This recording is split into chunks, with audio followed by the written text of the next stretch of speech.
अध्याय 14। ब्रह्मा द्वारा भगवान श्री कृष्ण की स्तुति। ब्रह्मा ने कहा, हे भगवान, आप ही एकमात्र आराध्य परमेश्वर हैं। अतः मैं आपको विनीत प्रणाम करता हूँ और आपको प्रसन्न करने के लिए स्तुति कर रहा हूँ। आपका शरीर जल पूरित बादलों के रंग वाला है। आप अपने पीतांबर से उद्भासित रजत रश्मि मंडल से चमचमा रहे हैं। मैं महाराज नंद के उन पुत्र को बारंबार सादर नमस्कार करता हूँ जो मेरे समक्ष शंख कुंडल तथा सिर में मोर पंख धारण किए खड़े हैं। आपका मुख सुंदर है। आप मुकुट धारण किए हैं, वन फूलों की माला पहने हैं और हाथ में भोजन का एक ग्रास लिए खड़े हैं। आप हाथ में लकुट बिगुल सींग तथा वंशी पकड़े हैं। आप लघु चरण कमल वाले भगवान हैं। हे प्रभु, लोग मुझे समस्त वैदिक ज्ञान का स्वामी कहते हैं और मुझे ही इस ब्रह्मांड का सृष्टा कहा जाता है, किंतु अब यह सिद्ध हो चुका है कि मैं आपको नहीं समझ सकता, भले ही आप बाल रूप में मेरे समक्ष उपस्थित हैं। आप अपने बाल मित्रों तथा बछड़ों के साथ खेल रहे हैं, जिसका यह अर्थ लगाया जा सकता है कि आपको पर्याप्त शिक्षा प्राप्त नहीं हुई है। आप एक गंवई बालक की भांति अपने हाथ में भोजन लिए अपने बछड़ों की खोज कर रहे हैं, तो भी आपके तथा मेरे शरीर में इतना अधिक अंतर है कि मैं आपकी शक्ति का अनुमान नहीं लगा सकता। जैसा कि मैं ब्रह्म संहिता में पहला ही कह चुका हूँ, आपका शरीर भौतिक नहीं है। ब्रह्म संहिता में बताया गया है कि भगवान का शारीरिक आध्यात्मिक है। भगवान के शरीर तथा उनमें कोई अंतर नहीं है। उनके शरीर का प्रत्येक अंग किसी अन्य अंग का कार्य संपन्न कर सकता है। भगवान अपने हाथों से देख सकते हैं, अपनी आंखों से सुन सकते हैं, अपने पांवों से भेंट स्वीकार कर सकते हैं तथा मुख से सृष्टि उत्पन्न कर सकते हैं। ब्रह्मा ने आगे कहा, ग्वालपाल के रूप में आपका जन्म भक्तों के लाभ हेतु हुआ है, और यद्यपि मैंने आपके बछड़े तथा बालक चुराकर आपके चरण कमलों के प्रति अपराध किया है, किंतु मैं समझ सकता हूँ कि आपने मुझ पर दया की है। यह आपका दिव्य गुण है कि आप अपने भक्तों के प्रति अत्यंत वत्सल रहते हैं, किंतु मैं अपनी प्रति आपका स्नेह होते हुए भी आपकी शारीरिक शक्तियों की क्षमता का अनुमान नहीं लगा सकता। यह समझना होगा कि जब मैं इस ब्रह्मांड का परम पुरुष ब्रह्मा होकर बाल रूप श्री भगवान के शरीर का अनुमान नहीं लगा सकता, तो फिर अन्यों का क्या कहना। और यदि मैं आपके बाल शरीर की आध्यात्मिक शक्ति का अनुमान नहीं लगा सकता, तो फिर मैं आपकी दिव्य लीलाओं को कैसे समझ सकता हूँ। अतः जैसा कि भगवत गीता में कहा गया है कि जो कोई भगवान की दिव्य लीलाओं, उनके आविर्भाव तथा तिरोधन के विषय में थोड़ा भी समझ सकता है, वह इस भौतिक शरीर को त्यागने के बाद भगवान के धाम में प्रवेश करने का अधिकारी बन जाता है। इस कथन की पुष्टि वेदों में भी हुई है, जिनमें कहा गया है, भगवान को समझने मात्र से ही कोई भी जन्म मृत्यु के चक्र से छूट सकता है। अतः मैं तो यही स्तुति करूंगा कि लोगों को चाहिए कि वे अपने चिंतन द्वारा आपको समझने का प्रयत्न ना करें। आपको समझने की सर्वोत्तम विधि यह है कि चिंतन को विनम्र भाव से त्याग कर आपके विषय में या तो आपसे सुना जाए, जैसा कि आपने ही भगवत गीता तथा अन्य समान वैदिक साहित्य में वक्तव्य दिया है, अथवा किसी सिद्ध भक्त से सुना जाए जिसने आपके चरण कमलों में शरण ले रखी हो। मनुष्य बिना किसी ऊहापोह के भक्त से श्रवण करे, उसे अपनी सांसारिक स्थिति में परिवर्तन करने की जरूरत नहीं, उसे केवल आपका संदेश सुनना होता है।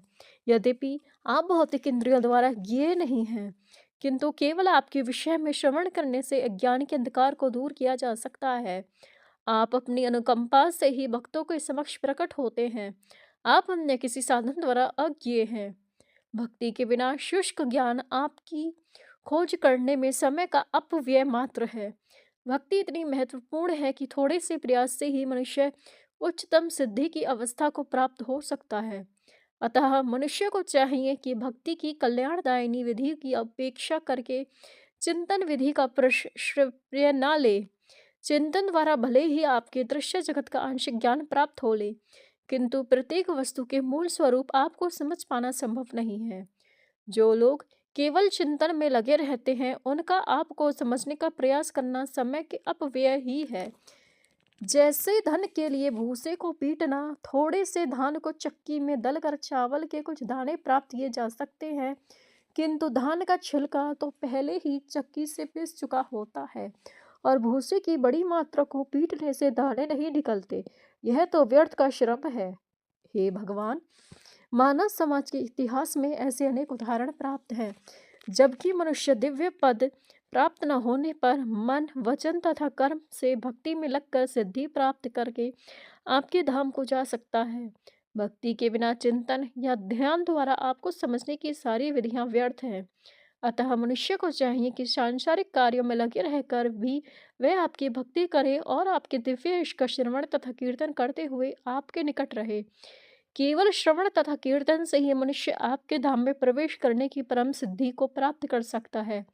अतः यदि कोई आपके यशों का श्रवण तथा कीर्तन करते हुए आपका सानिध्य सदा प्राप्त करता है और अपने सारे कर्म फलों को आपकी तुष्टि के लिए अर्पित करता है, तो वह सरलता से तथा प्रसन्नता पूर्वक आपके परम धाम में जा सकता है। जिन लोगों ने अपने हृदय सारे कलमश से शुद्ध कर लिए हैं, उन्हें आपका साक्षात्कार होता है। हृदय की है शुद्धि आपके यशों के श्रवण तथा कीर्तन द्वारा संभव है। भगवान सर्वव्यापक हैं, जैसा कि भगवान ने स्वयं भगवद गीता में कहा है, सब कुछ मेरे द्वारा पालित है, किंतु फिर भी मैं सबों में नहीं हूँ। चूंकि भगवान सर्वव्यापक है, अतः ऐसी कोई वस्तु नहीं है जिसका पता उन्हें ना हो। भगवान की सर्वव्यापकता किसी भी जीव के संकुचित ज्ञान में समाहित नहीं हो सकती। अतः जिस व्यक्ति ने भगवान के चरण कमलों में अपने मन को स्थिर कर लिया है, वही भगवान को कुछ हद तक समझ सकता है।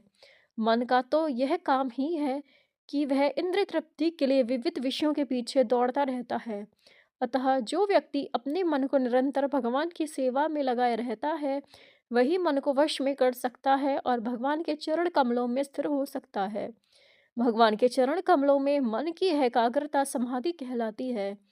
इस समाधि अवस्था को प्राप्त हुए बिना वह भगवान के स्वभाव को नहीं समझ सकता। कुछ दार्शनिक या विज्ञानी विराट प्रकृति के एक एक अणु का अध्ययन कर सकते हैं। वे इतने प्रगतिशील भी हो सकते हैं कि विराट आकाश या आकाश के समस्त ग्रहों तथा नक्षत्रों के परमाणुओं का, यहाँ तक कि सूर्य या कि आकाश तारों तथा अन्य ज्योतिषकों के चमकीले अणुओं की गणना कर सकते हैं, किंतु श्री भगवान के गुणों की गणना कर पाना संभव नहीं है। जैसा कि वेदांत सूत्र के प्रारंभ में कहा गया है, परम पुरुष समस्त गुणों का मूलाधार है। उन्हें समानतया निर्गुण कहा जाता है। निर्गुण का अर्थ होता है गुणों से रहित, किंतु निर्विशेषवादी निर्गुण शब्द का अर्थ किसी भी गुण से विहीन लगाते हैं। चूंकि वे भगवान का गुणों का अनुमान लगाने में असमर्थ हैं, अतः वे इस निष्कर्ष पर पहुंचते हैं कि भगवान में कोई गुण नहीं होता, किंतु वस्तु स्थिति यह नहीं है। असल बात तो यह है कि वे समस्त गुणों के मूलाधार हैं।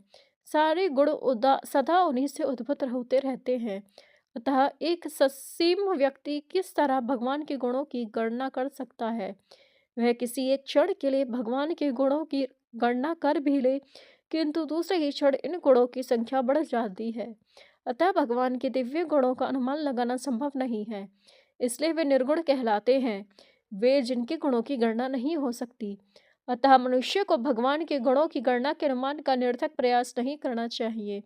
योग सिद्धि प्राप्त करने के लिए शुष्क चिंतन या शारीरिक प्रयास करने की आवश्यकता नहीं है। मनुष्य को इतना ही समझ लेना होगा कि इस शरीर में सुख तथा दुख पूर्व निर्धारित। इस शरीर के दुखों को दूर करने या सुख प्राप्त करने के लिए विविध आसन लगाने की कोई आवश्यकता नहीं है। सर्वोत्कृष्ट मार्ग तो यह है कि मनसा वाचा कर्मणा भगवान की शरण ग्रहण की जाए और निरंतर उनकी सेवा में संलग्न रहा जाए। यह दिव्य श्रम सार्थक है, किंतु परम सत्य को समझने के अन्य सारे प्रयास असफल होते हैं। अतः कोई भी बुद्धिमान व्यक्ति चिंतन या योग शक्ति द्वारा उस परम पुरुष को समझने का प्रयास नहीं करता, अपितु वह भक्ति में लगकर भगवान पर ही आश्रित रहता है। वह जानता है कि इस शरीर को जो कुछ भी होता है वह उसके पूर्व कर्मों का फल है। यदि कोई इस प्रकार का सरल भक्ति में जीवन व्यतीत करता है, तो वह स्वतः भगवान के दिव्य धाम का उत्तराधिकारी बन जाता है। वास्तव में प्रत्येक जीव परमेश्वर का भिन्नांश और भगवान का पुत्र है। प्रत्येक व्यक्ति को भगवान के दिव्य आनंद में हाथ बांटने का प्राकृतिक अधिकार है, किंतु पदार्थ के संपर्क में आने से बद्धजीव इस उत्तराधिकार से वंचित होते रहते हैं। यदि कोई अपने आप को भक्ति में लगाने की सरल विधि अपनाता है, तो वह स्वतः भौतिक कल्मश से मुक्त होकर परमेश्वर के साहचर्य का दिव्य पद प्राप्त करने का अधिकारी हो जाता है। ब्रह्मा जी ने भगवान कृष्ण के समक्ष अपने आप को सर्वाधिक दम्भी जीव के रूप में प्रस्तुत किया, क्योंकि वे भगवान की निजी शक्ति की परीक्षा करना चाह रहे थे। उन्होंने भगवान के ग्वालों तथा बछड़ों को इसलिए चुरा लिया था कि जरा देखें वे उन्हें किस तरह ढूंढ पाते हैं। अपनी चाल के बाद ब्रह्मा ने यह स्वीकार किया कि उनका यह प्रयास अत्यंत भ्रष्ट था, क्योंकि वे आदि शक्ति के समक्ष अपनी शक्ति की परीक्षा लेने का प्रयत्न कर रहे थे। अपनी चेतना के लौटने पर ब्रह्मा ने देखा कि यद्यपि वे संसार के अन्य समस्त जीवों की नजरों में अत्यंत शक्तिमान प्राणी हैं, किंतु भगवान के बल तथा शक्ति की तुलना में उनकी शक्ति कुछ भी नहीं है। इस भौतिक जगत के वैज्ञानियों ने परमाणु हथियारों जैसे आश्चर्यों की खोज कर ली है, और जब इनका परीक्षण किसी नगर या इस लोक के किसी नगण्य स्थान में किया जाता है, तो ऐसे शक्तिशाली हथियारों से तथाकथित तहलका मच जाता है। किंतु यदि इन परमाणु हथियारों का परीक्षा सूर्य में हो, तो उनकी क्या महत्ता रह जाएगी। वे वहां पर नगण्य हैं। इस प्रकार ब्रह्मा द्वारा श्री कृष्ण के बालक बछड़ों तथा ग्वालों का चुराया जाना उनकी योग शक्ति का विस्मयकारी प्रदर्शन भले ही लगा हो, किंतु जब श्री कृष्ण ने अपने विस्तृत शक्ति का प्रदर्शन नाना बछड़ों तथा बालकों के रूप में किया और बिना प्रयास के उन सब का भरण किया, तो ब्रह्मा जी की समझ में आ गया कि उनकी अपनी शक्ति कितनी नगण्य है। ब्रह्मा ने भगवान कृष्ण को अच्युत कहकर संबोधित किया, क्योंकि भगवान अपने भक्तों द्वारा की गई छोटी से छोटी सेवा को भी नहीं भूल पाते। वे अपने भक्तों के प्रति इतने दयालु तथा वात्सल्य हैं कि उनके द्वारा संपन्न थोड़ी सी सेवा को भी बड़ा करके मानते हैं। ब्रह्मा ने निश्चय ही भगवान की अत्यधिक सेवा की थी। इस विशेष ब्रह्मांड का भार संभालने वाले परम पुरुष कृष्ण के वे निसंदेह आज्ञाकारी दास हैं, अतः वे कृष्ण को प्रश्न कर सके। उन्होंने भगवान से कहा कि वे उन्हें अपना अधीनस्थ दास समझकर उनकी छोटी से छोटी भूल तथा धृष्टता को क्षमा कर दें। उन्होंने स्वीकार किया कि उन्हें अपने शक्तिशाली पद के कारण गर्व हो गया था। चूंकि वे इस भौतिक जगत में रजोगुण के अवतार हैं, अतः ऐसा होना स्वाभाविक था और इसलिए उनसे यह भूल हो गई। किंतु ब्रह्मा जी आज्ञा करते थे कि चूंकि वे भगवान के अधीनस्थ थे, अतः भगवान कृष्ण उन पर कृपा करेंगे और इस सारी भूल के लिए उन्हें क्षमा कर देंगे। ब्रह्मा को अपनी वास्तविक स्थिति का बोध हुआ। निश्चय ही वे इस ब्रह्मांड के परम शिक्षक हैं और इस भौतिक प्रकृति के निर्माण के लिए उत्तरदायी हैं, जो अहंकार, आकाश, वायु, अग्नि, जल तथा पृथ्वी आदि संपूर्ण भौतिक शक्ति से युक्त है। ऐसा ब्रह्मांड विराट होते हुए भी मापा जा सकता है, जिस प्रकार कि हमारा शरीर 7 बित्ते का मापा जाता है। समानतया प्रत्येक मनुष्य के शरीर की माप 7 बित्ते परिगणित की जाती है। भले ही यह ब्रह्मांड एक विराट शरीर के समान दिखाई दे, किंतु इसकी माप ब्रह्मा के 7 बित्ते ही है। इस ब्रह्मांड के अतिरिक्त भी अन्य असंख्य ब्रह्मांड हैं, जो इस ब्रह्मा के अधिकार क्षेत्र के बाहर है। जिस प्रकार एक जालीदार खिड़की के छिद्रों में से होकर असंख्य सूक्ष्म परमाणु कण निकलते रहते हैं, उसी प्रकार महाविष्णु के रोमकूपों से लाखों करोड़ों ब्रह्मांड कण बीज रूप में प्रकट होते हैं, और ये महाविष्णु कृष्ण के संपूर्ण विस्तार के अंश मात्र ही होते हैं। ऐसी अवस्था में यदि ब्रह्मा इस ब्रह्मांड में सर्वोपरि जीव हैं, किंतु भगवान कृष्ण के सामने उनकी क्या बिसात है। अतः ब्रह्मा ने अपनी तुलना उस शिशु से की जो अपनी माता के गर्भ में रहता है। यदि यह शिशु गर्भ में अपने हाथ पैर चलाता है और इस तरह खेलते समय वह अपनी माता का शरीर स्पर्श करता है, तो क्या माता इस शिशु से नाराज होती है? निसंदेह नहीं। इसी प्रकार ब्रह्मा चाहे कितने ही महान पुरुष क्यों ना हो, वे तथा अन्य सारे लोग भगवान के गर्भ के भीतर स्थित हैं। भगवान की शक्ति सर्वत्र व्याप्त है। इस सृष्टि में कोई ऐसा स्थान नहीं है जहाँ यह शक्ति कार्य न कर रही हो। चूंकि प्रत्येक वस्तु भगवान की शक्ति के अंतर्गत है, अतः चाहे श्लोक के ब्रह्मा हो या अन्य लाखों करोड़ों ब्रह्मांड के ब्रह्मागण हो, वे सब भगवान की शक्ति के अंतर्गत ही विद्यमान हैं। अतः भगवान को माता और माता के गर्भ में स्थित प्रत्येक वस्तु को उनका शिशु माना जाता है। भली माता कभी शिशु से नाराज नहीं होती, यद्यपि वह अपने पांवों को हिला चलाकर अपनी माता के शरीर को छूता रहता है। तब ब्रह्मा ने कहा कि उनका जन्म नारायण के नाभि कमल से हुआ, जो तीनों लोक को भूरलोक, भूर्वलोक तथा स्वर्गलोक के विनाश के बाद खिला। यह ब्रह्मांड 3 भागों में विभाजित है। इसका नाम है स्वर्ग, मर्त्य तथा पाताल। प्रलय के समय ये तीनों लोग जल में विलीन हो जाते हैं। उस समय कृष्ण के पूर्ण अंश नारायण जल में शयन करते हैं और क्रमशः उनकी नाभि से कमल नाल निकलता है और उस कमल पुष्प से ब्रह्मा का जन्म होता है।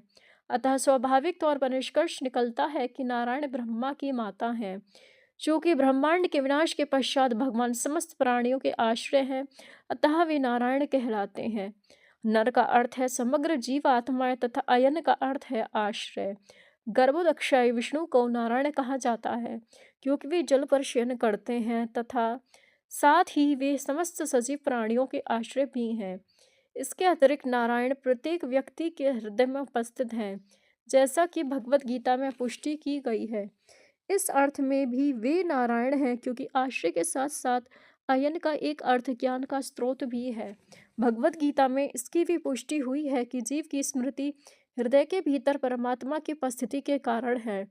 शरीर परिवर्तन होने पर प्राणी अपने गत जीवन की हर बात को भूल जाता है, किंतु उसके हृदय में भगवान नारायण का वास होने के कारण उसे अपनी पूर्व इच्छा के अनुसार कर्म करने का स्मरण उन्हीं के द्वारा कराया जाता है।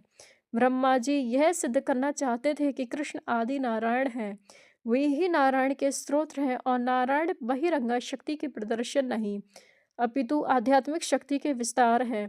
बहिरंगा शक्ति या माया के कार्य इस दृश्य जगत की उत्पत्ति के बाद ही प्रकट हो पाते हैं और नारायण की आदि आध्यात्मिक शक्ति सृष्टि रचना के पहले से कार्यशील थी।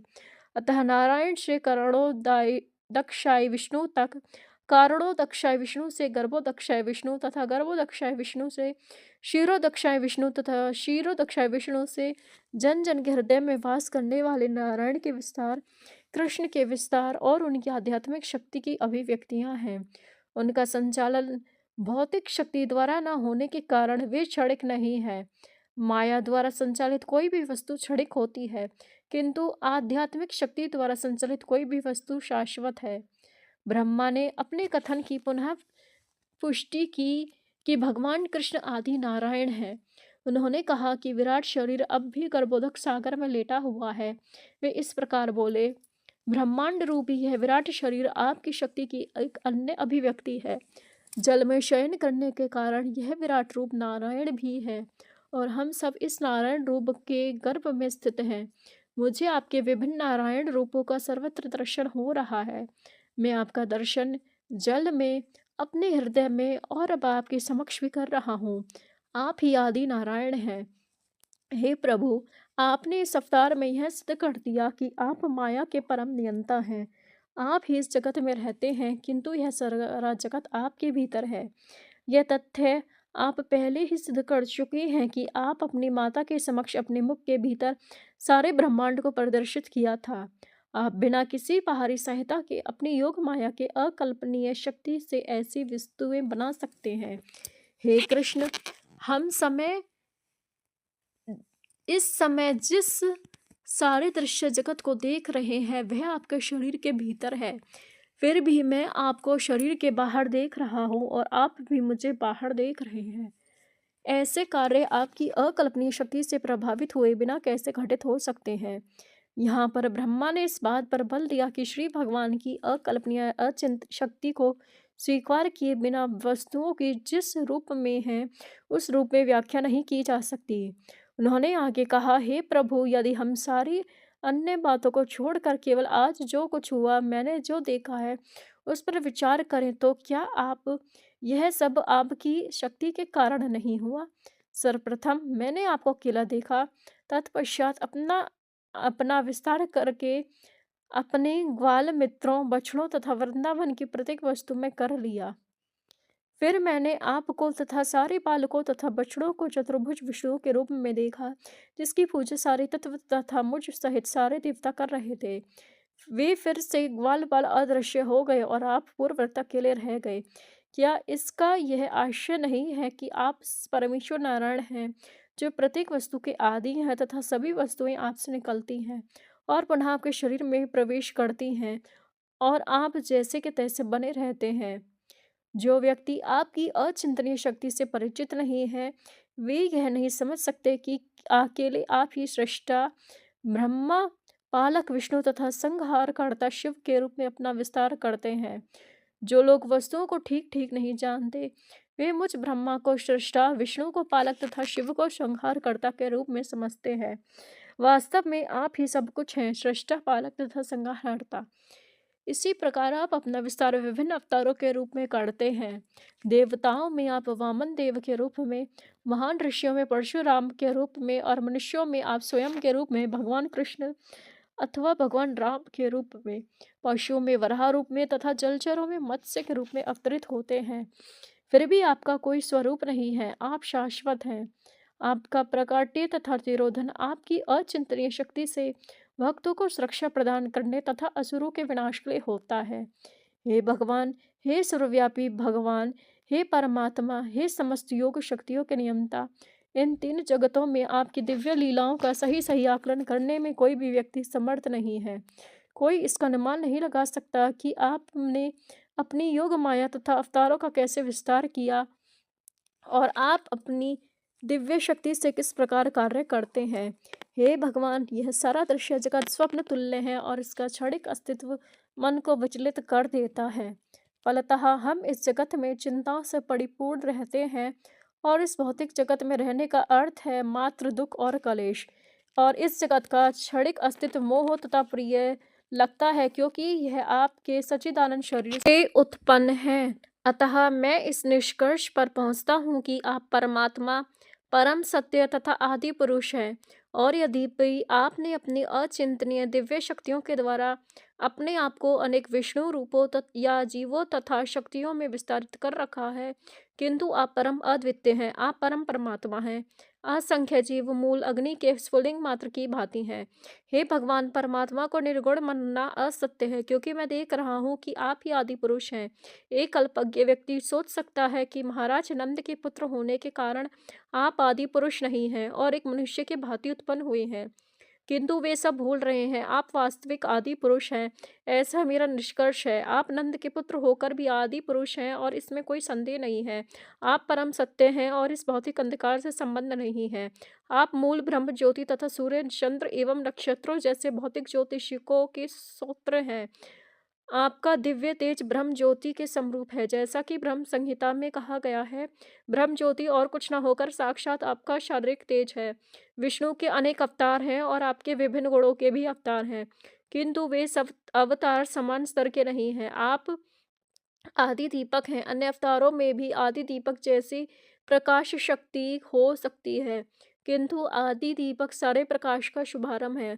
और चूंकि आप इस भौतिक जगत से उद्भूत रही हैं, अतः आपका अस्तित्व इस जगत के संहार के बाद भी इसी रूप में बना रहेगा।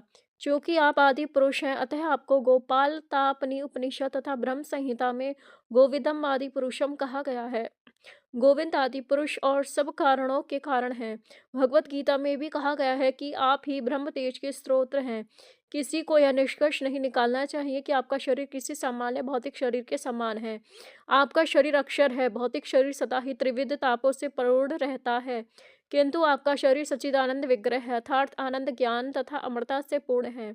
आप निरंजन भी हैं, क्योंकि आपकी लीलाएं, चाहे वे यशोदा के नन्हे पुत्र के रूप में हो या गोपियों के प्रेमी के रूप में हो, कभी भौतिक गुणों से कलमशग्रस्त नहीं होती। यद्यपि आपकी अनेक अनेक ग्वालों बछड़ों के रूप में आपने आपको प्रदर्शित किया है, किंतु इससे आपकी दिव्य शक्ति कम नहीं हुई।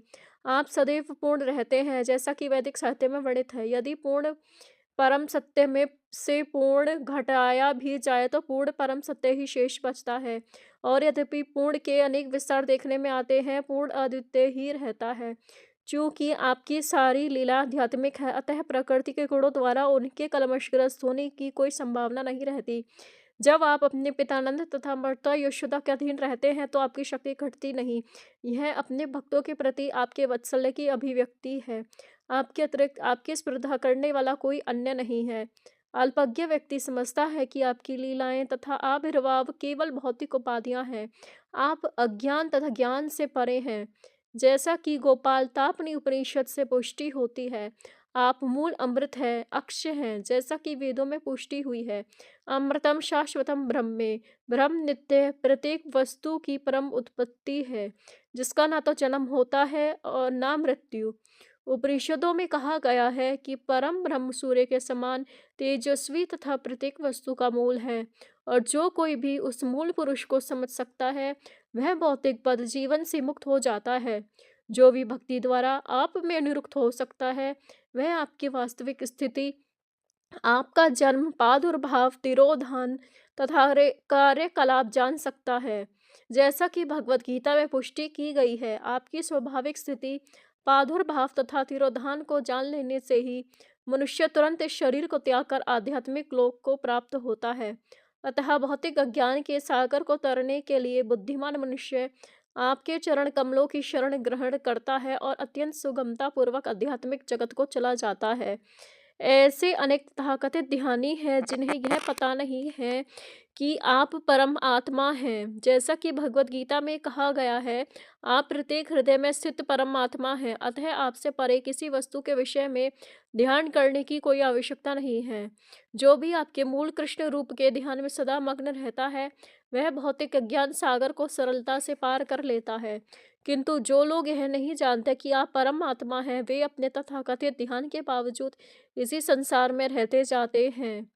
यदि कोई मनुष्य आपके भक्तों की संगति से यह जान पाता है कि भगवान कृष्ण ही आदि परमात्मा है, तो उसके लिए भौतिक अज्ञान सागर को पार कर पाना असंभव होता है। उदाहरणार्थ, ज्यों ही मनुष्य रस्सी को सर्प समझ लेता है वह भयभीत हो जाता है, परंतु जैसे ही वह समझता है कि रस्सी सांप नहीं है वह भय से मुक्त हो जाता है। अतः जो आपके व्यक्तिगत उपदेशों द्वारा आपको समझ जाता है, जैसा कि भगवत गीता का कथन है, या जो आपके शुद्ध भक्तों के उपदेशों के माध्यम से आपको जान लेता है, जैसा कि श्रीमद् भागवत तथा अन्य वैदिक साहित्य में कहा गया है, या अनुभव करने लगता है कि आप ज्ञान के चरम लक्ष्य हैं, तो उसे इस जगत से और अधिक डरने की आवश्यकता नहीं रह जाती। तथाकथित मुक्ति तथा बंधन उस व्यक्ति के लिए निरर्थक हैं जो आपकी भक्ति में पहले ही लग चुका है। जिस प्रकार जो व्यक्ति यह जान लेता है कि यह सर्प नहीं अपितु रस्सी है, वह भय से रहित हो जाता है। भक्त जानता है कि यह भौतिक जगत आपका है, अतः वह अपनी प्रत्येक वस्तु को आपकी दिव्य प्रेमा भक्ति में लगा देता है। इस प्रकार उसके लिए कोई बंधन नहीं रहता। जो व्यक्ति पहले से सूर्य लोक में स्थित है, उसके लिए दिन या रात में सूर्य के उदय या अस्त का प्रश्न ही नहीं उठता। यह भी कहा जाता है कि आप सूर्य तुल्य हैं और माया अंधकार जैसी है। सूर्य की उपस्थिति में अंधकार होने का प्रश्न नहीं उठता। अतः जो लोग आपकी सेवा में लगे रहकर आपके समक्ष रहते हैं, उनके लिए बंधन या मोक्ष का प्रश्न ही नहीं रह जाता। वे पहले से ही मुक्त हैं।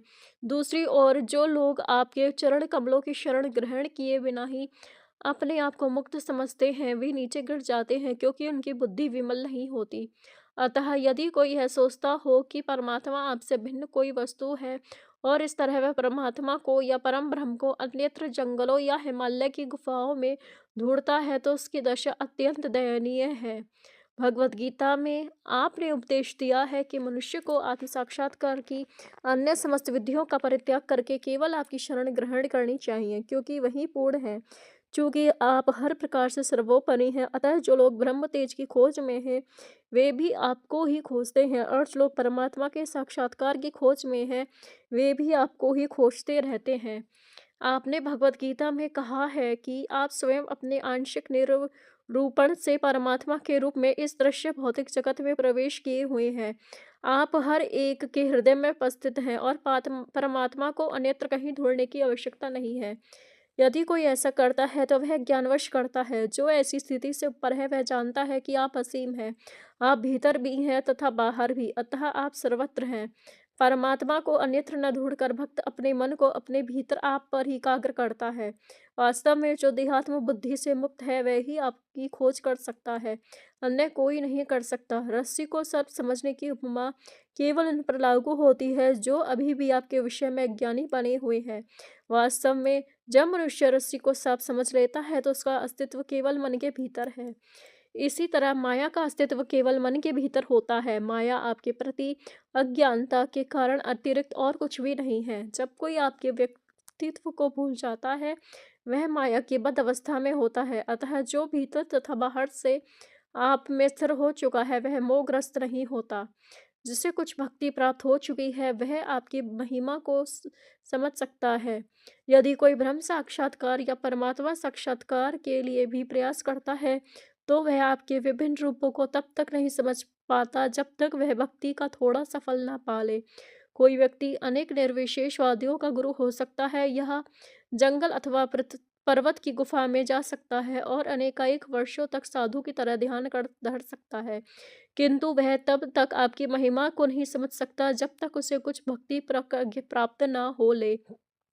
ब्रह्म साक्षात्कार या परमात्मा साक्षात्कार तब तक संभव नहीं हो पाता जब तक कि भक्ति का विचित्र प्रभाव उसका स्पर्श नहीं कर लेता, भले ही कोई वर्षों तक खोज क्यों न करे। हे प्रभु, मेरी प्रार्थना है कि इस जन्म में या अगले जन्म में मैं जहाँ भी जन्म लूँ मुझे आपका एक भक्त माना जाने का सौभाग्य प्राप्त हो। मैं चाहे जहाँ भी हो, मेरी प्रार्थना है कि मैं आपकी भक्ति में लगा रहूं। मुझे इसके तनक भी परवाह नहीं है कि भविष्य में मुझे कैसा जीवन प्राप्त होगा, क्योंकि मैं देखता हूँ कि गौवों तथा बछड़ों या ग्वाल बालों के रूप में भी भक्त इतने भाग्यवान होते हैं कि वे आपकी दिव्य प्रेम भक्ति तथा साहचर्य में लगे रहते हैं। अतः मेरी इच्छा है कि मैं वर्तमान की भांति सम्मानित पुरुष न होकर उन्हीं के समान बनूं, क्योंकि मैं ज्ञान से पूर्ण हूँ। वृंदावन की गोपिकाएं तथा गोवें इतनी भाग्यवान हैं कि वे आपको अपने स्तन का दूध दे सकी हैं। वे व्यक्ति जो बड़े बड़े यज्ञ करने में लगे रहते हैं तथा अनेक कीमती बकरों की बलि चढ़ाते हैं, वे आपको ठीक से नहीं समझ पाते, किंतु केवल भक्ति करने से ये अनजान ग्राम वधुएं तथा गौवें आपको अपने दुग्ध से प्रसन्न कर सकी हैं। आपने जी भरकर उनका दुग्ध पान किया है, फिर भी आप यज्ञ में व्यस्त लोगों से कभी भी इतने संतुष्ट नहीं हुए। अतः मुझे महाराज नंद, माता यशोदा तथा गोप गोपियों के भाग्य पर आश्चर्य हो रहा है, क्योंकि आप परम सत्य श्री भगवान के रूप में उनके अत्यंत प्रिय पात्र हैं। हे प्रभु, इन वृंदावन वासियों के सौभाग्य को कोई भी भली भांति नहीं जान सकता। हम सारे देवता जीवों की विविध इंद्रियों को नियंत्रित करते हैं और हम इसी पर गर्वित रहते हैं, किंतु हमारी स्थिति तथा इन वृंदावन वासियों की स्थिति की कोई तुलना नहीं की जा सकती, क्योंकि वे अपने संवेदनात्मक कार्यों से आपकी उपस्थिति तथा संगति का वास्तविक आनंद उठा रहे हैं। भले ही हम इंद्रियों के नियामक होने का गर्व है, किंतु यहाँ के वृंदावनवासी इतने दिव्य हैं कि वे हमारे नियंत्रण में नहीं आते। वास्तव में वे आपकी सेवा के माध्यम से इंद्रियों का सुपभोग कर रहे हैं। अतः इसे मैं अपना परम सौभाग्य मानूंगा यदि भविष्य में मुझे वृंदावन की इसी स्थली में जन्म लेने का सुअवसर प्राप्त हो सके। अतः हे प्रभु, मुझे ना तो भौतिक ऐश्वर्य की कामना है ना मुक्ति की है। आपके चरण कमलों में यही विनीत प्रार्थना है कि आप इस वृंदावन जंगल के अंतर्गत मुझे किसी भी प्रकार का जन्म दे, जिससे मुझे वृंदावन के कुछ भक्तों की चरण रज प्राप्त करने का अवसर मिल सके। यदि मुझे इस भूमि पर तुच्छ घास बनाकर उगने का अवसर दिया जाए तो वह मेरे लिए अत्यंत कल्याणकारी जन्म होगा, किंतु यदि मैं इतना भाग्यशाली ना हूँ कि वृंदावन जंगल के अंतर्गत जन्म ले सकूँ, तो वृंदावन के बाहर के क्षेत्र में ही मुझे जन्म लेने की अनुमति दी जाए, जिससे भक्तगण चलते समय मेरे ऊपर चरण रख सके। यह भी मेरे लिए परम सौभाग्य होगा। मैं तो ऐसे जन्म की कामना करता हूँ जिससे मैं भक्तों की चरण रज में दूसरित होता रहूं, क्योंकि मैं देख रहा हूँ कि यह सारे व्यक्ति कृष्ण भावनामृत से ओतप्रोत हैं। वे मुकुंद अथवा कृष्ण के चरण कमलों के अतिरिक्त अन्य किसी को नहीं जानते। निसंदेह सारे वेद उन्हीं की खोज करते हैं। भगवत गीता में इसकी पुष्टि की गई है कि वैदिक ज्ञान का उद्देश्य कृष्ण की खोज है। ब्रह्म संहिता में कहा गया है कि वैदिक साहित्य के क्रमबद्ध अध्ययन से भगवान श्री कृष्ण को प्राप्त कर पाना कठिन है, किंतु शुद्ध भक्त की कृपा से वह सहज उपलब्ध हो सकते हैं। वृंदावन के शुद्ध भक्त भाग्यशाली हैं क्योंकि वे पूरे समय मुकुंद का दर्शन करते रहते हैं। मुकुंद शब्द को दो प्रकार से समझा जा सकता है। मुख का अर्थ है मोक्ष। भगवान कृष्ण मोक्ष देने वाले हैं अर्थात दिव्य आनंद के दाता हैं। यह शब्द उनके हास्य मुख का भी घोतक है जो कुंद पुष्प की तरह है। कुंद एक अत्यंत सुंदर फूल है तो हंसता जैसा प्रतीत होता है, इसलिए यह उपमा दी जाती है। वृंदावन के विशुद्ध भक्तों तथा अन्य भक्तों में यही अंतर है कि वृंदावन के वासियों में कृष्ण के सानिध्य के अतिरिक्त कोई अन्य कामना नहीं रहती। कृष्ण भक्तों पर निरंतर दयालु होने के कारण उनकी इच्छाओं को पूरा करते हैं और चूंकि वे कृष्ण का निरंतर साहचर्य करते हैं, इसलिए भगवान इसके लिए सदा तैयार रहते हैं। वृंदावन के भक्त स्वाभाविक प्रेमी भी हैं। उन्हें विधि विधानों के पालन करने की आवश्यकता नहीं पड़ती क्योंकि उनमें पहले से कृष्ण के लिए दिव्य प्रेम विकसित रहता है। इन विधि विधानों की आवश्यकता उन लोगों को पड़ती है जिन्होंने इस स्वाभाविक प्रेम की स्थिति प्राप्त नहीं की है। ब्रह्मा भी भगवान के भक्त हैं किंतु वे एक सामान्य भक्त हैं जिन्हें विधि विधानों का पालन करना होता है। वे कृष्ण से प्रार्थना करते हैं कि उन्हें वृंदावन में जन्म लेने का अवसर प्राप्त हो जिससे वे सहज प्रेम की स्थिति को प्राप्त कर सके। ब्रह्मा ने आगे कहा, हे भगवान, कभी कभी मैं शंकित हो जाता हूँ कि आप इन वृंदावन वासियों की भक्ति से किस प्रकार और ऋण हो सकेंगे।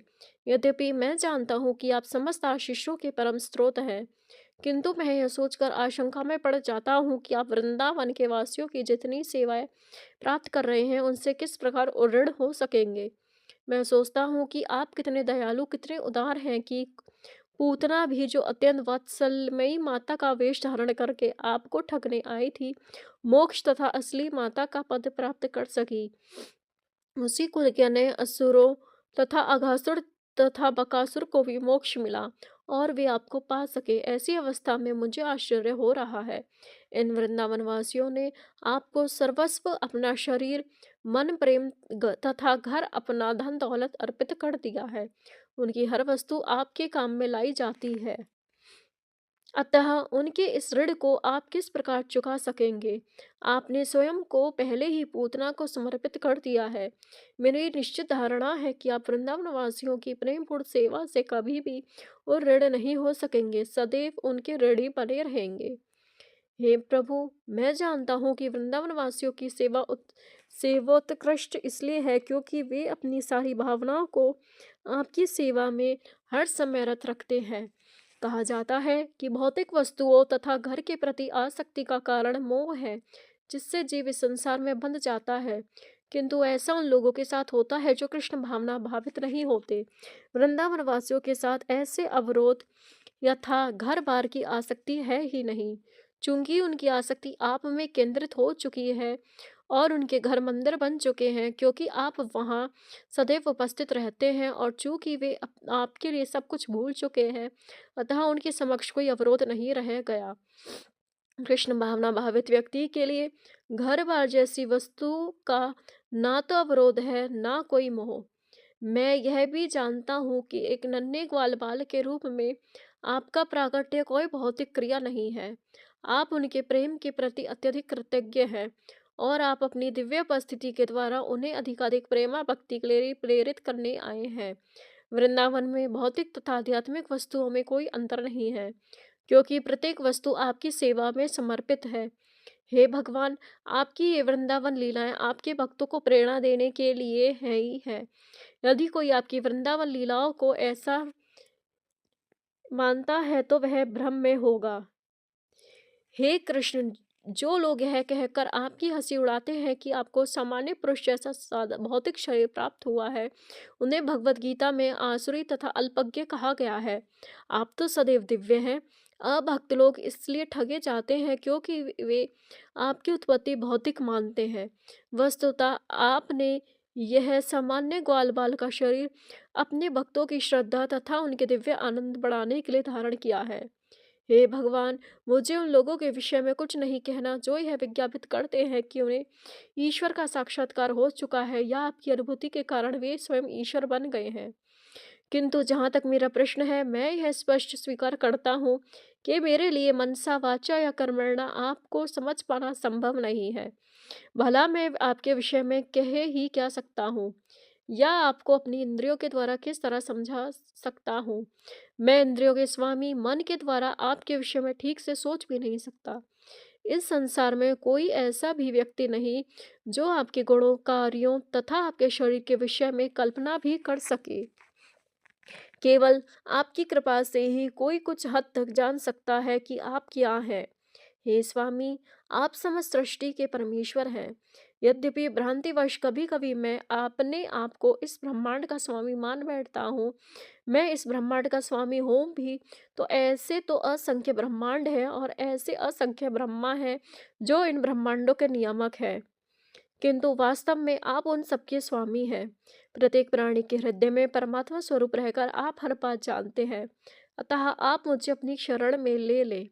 मुझे आशा है कि मैंने आपके ग्वाल बालों तथा बछड़ों के साथ आपकी लीलाओं में जो विधान डाला है उसके लिए मुझे क्षमा कर देंगे। यदि आप अब मुझे आज्ञा दे तो मैं चला जाऊं, जिससे आप मेरी अनुपस्थिति में अपने मित्रों तथा बछड़ों के साथ आनंद भोग सके।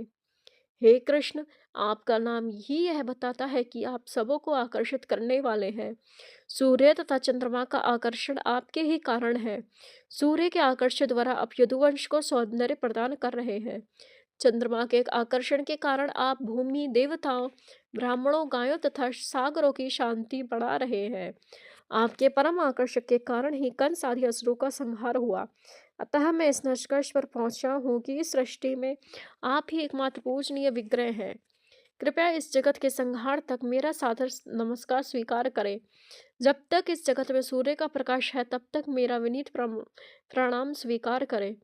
इस प्रकार इस ब्रह्मांड के स्वामी भगवान ब्रह्मा को सादर प्रणाम करके तथा 3 बार उनकी परिक्रमा कर लेने के बाद अपने धाम ब्रह्मलोक को जाने के लिए उद्यत हुए। भगवान ने संकेत द्वारा उन्हें वापस जाने की अनुमति दे दी। जैसे ही ब्रह्मा चले गए, श्री कृष्ण तुरंत यमुना तट पर लौट आए और अपने बछड़ों तथा ग्वाल मित्रों के साथ आ मिले, जो उसी अवस्था में थे जिस दिन वे गुम होने की स्थिति में थे। कृष्ण ने अपने मित्रों को यमुना तट पर कलेवा करते छोड़ा था और यद्यपि वे ठीक 1 वर्ष बाद लौटे थे, किंतु उन्हें लग रहा था कि वे 1 सेकंड में ही वापस आ गए हैं। कृष्ण की विभिन्न शक्तियां तथा कार्यों की यही शैली है। भगवद गीता में कहा गया है, कृष्ण स्वयं सबके हृदयों में वास करते हैं और वे ही स्मृति तथा स्मृति उत्पन्न करते हैं। सारे जीवों का संचालन कृष्ण की पराशक्ति द्वारा होता है और यह जीव कभी अपनी अस्वाभाविक स्थिति को स्मरण रखते हैं तो कभी भूल जाते हैं। उनके मित्र इस प्रकार से नियंत्रण होने के कारण यह न जान पाए कि श्री कृष्ण 1 वर्ष तक यमुना के तट से दूर रहे और ब्रह्मा की माया के वश में थे। जब वे बालकों के समक्ष प्रकट हुए तो उन्होंने समझा कि कृष्ण 1 मिनट के भीतर लौट आए हैं। वे यह सोचकर हंसने लगे कि कृष्ण कलेवा के समय भी उनका साथ नहीं छोड़ना चाह रहे थे। वे अत्यंत प्रसन्न थे, अतः उन्होंने कृष्ण को बुलाया। हे कृष्ण, तुम इतनी जल्दी लौट आए? ठीक है, अभी तो हमने कलेवा करना शुरू भी नहीं किया, एक भी और नहीं खाया। आओ और हमारे साथ कलेवा करो। कृष्ण हरे हंसे और उनका आमंत्रण स्वीकार कर मित्रों की मंडली का आनंद लूटने लगे। कलेवा करते समय कृष्ण सोच रहे थे, ये बालक सोच रहे हैं कि मैं एक क्षण में लौट आया हूँ, किंतु ये यह नहीं जानते मैं विगत 1 वर्ष से ब्रह्मा के माया कर्मों में लगा रहा हूँ। कलेवा समाप्त करके कृष्ण तथा उनके मित्र बछड़ों के सहित अपने घर वृंदावन वापस आने लगे। घर आते समय उन्होंने विशाल सर्प रूप में अघासुर के मृत कंकाल को देखा। जब कृष्ण व्रज भूमि लौट आए तो वृंदावन के समस्त वासियों ने इन्हें देखा। वे अपने मुकुट में मोर पंख लगाए थे और वे वन फूलों से सजा हुआ था।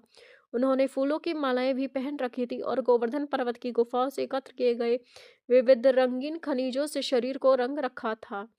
गोवर्धन पर्वत प्राकृतिक लाल रंग का सदैव से प्रदाता रहा है और कृष्ण तथा उनके मित्रों ने इन रंगों से अपने शरीर को रंग रखा था। हर एक के पास भैंस के श्रृंग से बना एक बिगुल तथा लकुट तथा एक वंशी थी और हर एक अपने अपने बछड़ों को उनके नाम ले लेकर बुला रहा था।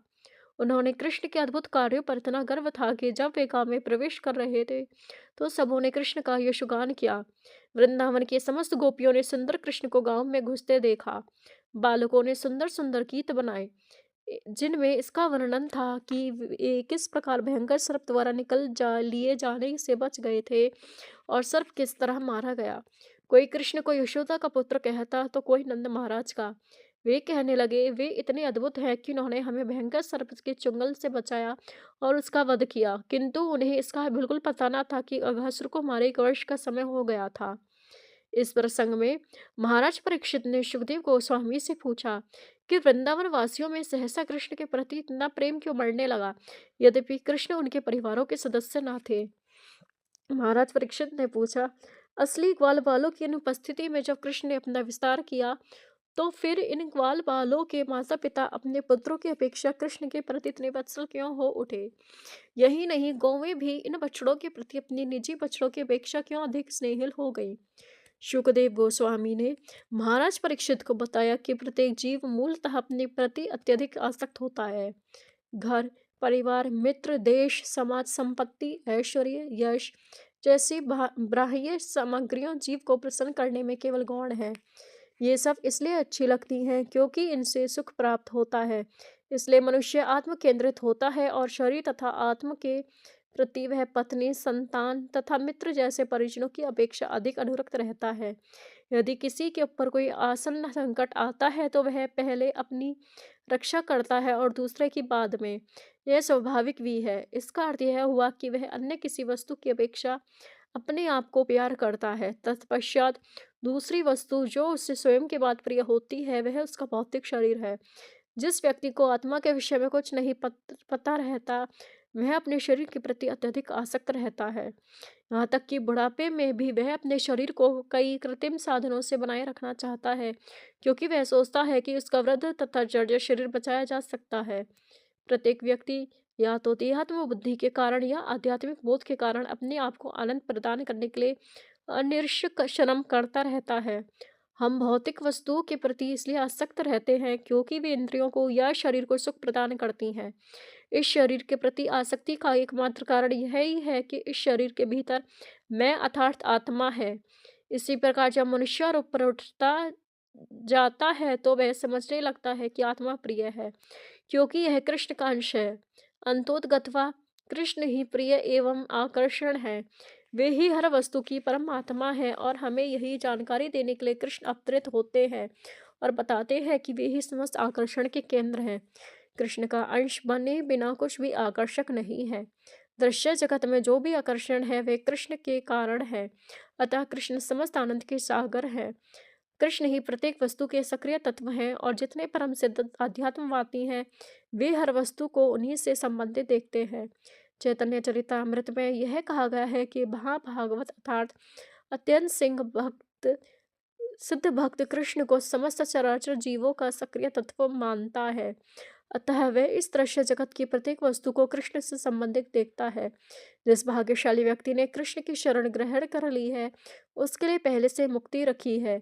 वह इस भौतिक जगत से दूर रहता है। इसकी पुष्टि भगवत गीता में हुई है। जो भी कृष्ण की भक्ति में लगा हुआ है वह पहले से ब्रह्मभूत पद पर है। कृष्ण नाम ही पवित्रता तथा मुक्ति का सूचक है। जो भी कृष्ण के चरणाविंद की शद में आता है वह अज्ञान सागर पार करने के लिए नाव में चढ़ जाता है। उसके लिए इस जगत का महान विस्तार गोखुर में जल जैसे नगण्य बन जाता है। कृष्ण समस्त महान आत्माओं के केंद्र हैं और समस्त जगतों के आश्रय भी हैं। कृष्ण भावना भावित व्यक्ति के लिए वैकुंठ दूर नहीं है। वह इस भौतिक जगत में नहीं रहता जहाँ पद पद पर संकट है।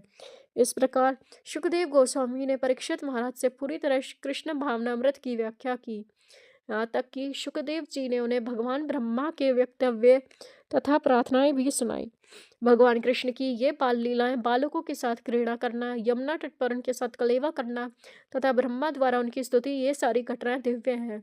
जो कोई इन्हें सुनता है, पढ़ता है या इनका कीर्तन करता है उसकी समस्त आध्यात्मिक इच्छाएं पूरी होती हैं। इस प्रकार वृंदावन के कृष्ण के बाल्यकाल की बलराम तथा ग्वाल बालों के साथ क्रीड़ा का वर्णन किया गया। इस प्रकार लीला पुरुषोत्तम भगवान कृष्ण के अंतर्गत ब्रह्मा द्वारा भगवान कृष्ण की स्तुति नामक 14वां अध्याय का भक्ति वेदांत तात्पर्य पूर्ण हुआ। धन्यवाद। हरे कृष्णा।